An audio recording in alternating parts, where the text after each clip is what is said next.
ایمان کو مضبوط کرنا 39۔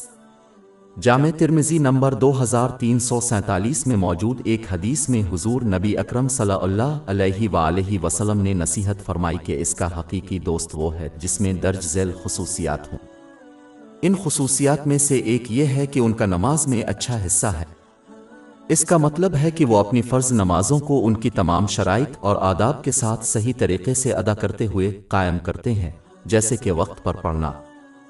اس میں نفلی عبادات کا قیام بھی شامل ہے جو حضور نبی اکرم صلی اللہ علیہ وآلہ وسلم کی روایات پر مبنی ہے، جیسے کہ رات کی نماز۔ سنن نسائی نمبر 1614 میں موجود حدیث کے مطابق فرض نمازوں کے بعد یہ در حقیقت بہترین نماز ہے۔ نماز میں ایک اچھا حصہ یہ بھی ہے کہ جب ممکن ہو مسجد میں فرض نمازیں جماعت کے ساتھ ادا کی جائیں۔ یہ دیکھ کر افسوس ہوتا ہے کہ کتنے مسلمان ایک مسجد کے قریب رہتے ہیں لیکن پھر بھی کام سے فارغ ہونے کے باوجود جماعت میں شامل نہیں ہوتے۔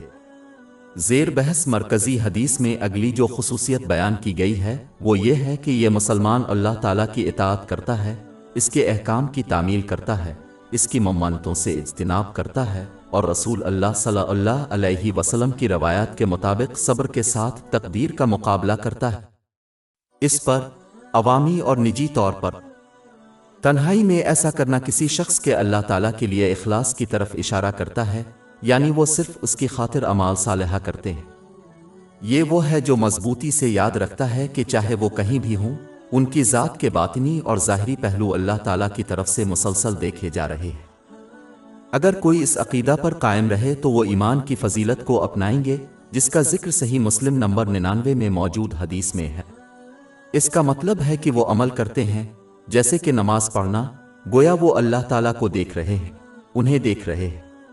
یہ رویہ نیک کاموں کی ترغیب دیتا ہے اور گناہوں سے روکتا ہے۔